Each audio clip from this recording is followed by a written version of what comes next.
La Fiscalía recibió esta semana 2 denuncias contradictorias, pero sobre los mismos hechos. Los videos internos de la campaña de Petro. En la primera, los adversarios de esa campaña pidieron buscar delitos en lo que se dice en los videos. En la segunda, los petristas piden identificar a los espías que extrajeron las imágenes de sus archivos. La Fiscalía recibió esta semana 2 denuncias sobre estos videos internos de la campaña del candidato Petro, que fueron filtrados aparte de la prensa colombiana por personas cuya identidad no se ha determinado. Los denunciantes de los 2 lados pretenden determinar si se cometió algún delito. Los enemigos del pacto histórico piden que en los videos se examine si quienes ahí aparecen están incitando a cometer ilícitos. Los afectados del petrismo, por el contrario, solicitan averiguar quiénes los espió y alteró el sentido de las grabaciones. Decidan qué hacer, nosotros estamos listos para ir a la batalla. Aunque en redes aparecen muchos atacantes del pacto histórico, en la Fiscalía no hay denunciantes conocidos. En el equipo de Petro, el senador Iván Cepeda recordó hoy que desde el 1 de septiembre del año pasado, él ya había denunciado en sus trinos y videos que se había iniciado un plan para desprestigiarlos. Durante meses se ha producido una acción ilegal, no puede ser considerada de otro modo, que sea por una infiltración o porque han sido interceptados medios de comunicación y computadores y celulares de dirigentes o de la campaña. En la denuncia de septiembre de 2021,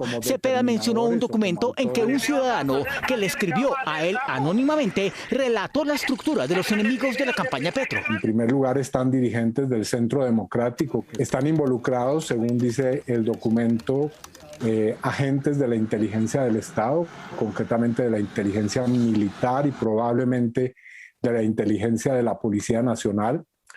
En tercer lugar, hay compañías que trabajan en el perfilamiento en redes sociales que también estarían participando de esta campaña, periodistas y medios de comunicación afines al Centro Democrático y al uribismo. El denunciante anónimo agregó cómo desde Medellín periodistas, coordinadores de bodegas y agentes de inteligencia pretendían afectarlos moralmente a él, a Gustavo Petro, a Roy Barreras y a Gustavo Bolívar. La inteligencia del Estado, o al menos sectores muy poderosos dentro de ella, que están al servicio de Álvaro Uribe y sus intereses, por ello han desplegado una labor de seguimiento dirigida a encontrar información que pueda ser usada para promover investigaciones penales, fiscales o campañas de desprestigio. El congresista señaló hoy que su advertencia de hace 9 meses no tuvo eco en la Fiscalía, pero que en cambio el contenido de estos videos movió el interés inmediato de Barbosa. En ese momento dije que se estaba planificando una acción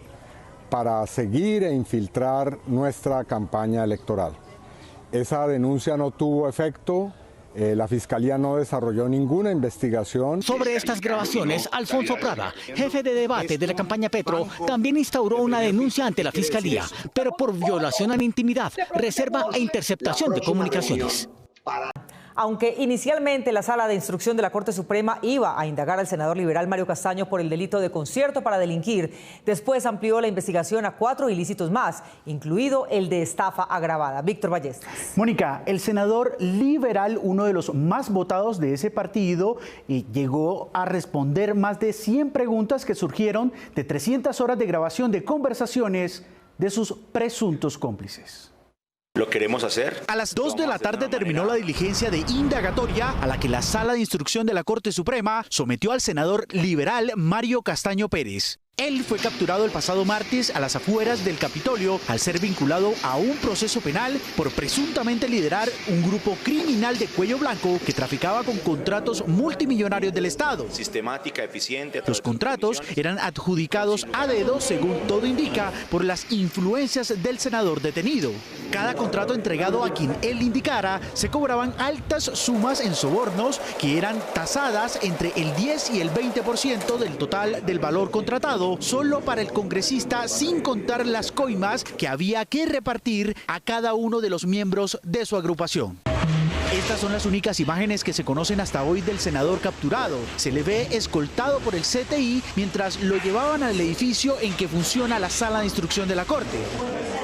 La diligencia fue conducida por el magistrado Misael Rodríguez, a cuyo despacho le correspondió el proceso por reparto después de que se recibieran copias de la Fiscalía de datos y documentos logrados en la investigación que se sigue en el búnker contra las personas que hacían supuestamente parte de la red de corrupción del senador liberal. Como liberales también tengamos apertura, dignidad y sobre todo mucha tolerancia. Castaño tuvo que responder más de 100 preguntas que surgieron de 300 horas de interceptaciones legalmente obtenidas de las llamadas entre los miembros del grupo de trabajo del parlamentario, casi todas incriminatorias de sus actividades ilícitas. Teníamos que aprovechar este momento histórico. Inicialmente, el magistrado investigador calificó la conducta del senador liberal como de presunto concierto para delinquir, pero tras la práctica de pruebas en todo el país y tras obtener copias de los informes de policía judicial, detalles de los proyectos, convenios y contratos involucrados, el magistrado Rodríguez amplió el proceso y le añadió a la investigación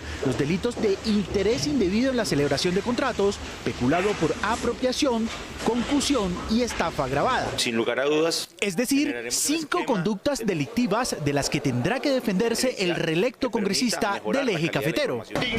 Castaño fue trasladado esta tarde a la cárcel La Picota, donde deberá permanecer por orden de la Corte mientras se define su situación judicial. Mientras que el santanderiano Hernández estaba en el exterior, el candidato Gustavo Petro visitó su tierra y allí recibió la adhesión de otro santanderiano, el exministro, exsenador y autor de la Ley de Víctimas, Juan Fernando Cristo. En los últimos 3 días, el candidato presidencial Gustavo Petro continuó con su campaña visitando y compartiendo con familias humildes y campesinas. El miércoles y el jueves durmió en la capital del Chocó. El deseo de miles de personas de construir un cambio social. Ayer y hoy estuvo en la provincia de Vélez, en Santander, tierra de su contrincante en la segunda vuelta presidencial, en donde aseguró que ese departamento es su casa y que al igual que la revolución comunera, es la hora de la consolidación de la paz. Invitando desde aquí al pueblo comunero santanderiano, ese mismo que gritó abajo el mal gobierno y que ayudó a construir una república, que no es hora hoy de apoyar un gobierno de tinieblas, sino que es hora de apoyar un gobierno que permita la paz. El exministro del Interior, Juan Fernando Cristo, anunció hoy su respaldo a la candidatura de Petro, porque considera que es el indicado para consolidar la paz. He trabajado los últimos 15 años de mi vida por la paz, por los derechos de las víctimas, por una profunda reforma al sistema político y electoral. Y creo que Gustavo Petro es quien mejor puede liderarla. Al recibir ese respaldo del autor de la Ley de Víctimas, Petro aseguró que la paz es el eje de su programa de gobierno. Me parece fundamental para ayudar en la construcción de la paz en mi próximo gobierno. Eso es fundamental, es mi objetivo central, que Colombia abandone definitivamente la violencia. El senador Roy Barreras anunció en sus redes sociales que desde hoy se aparta de las actividades de campaña para evitar que lo sigan usando de pretexto para atacar a Gustavo Petro.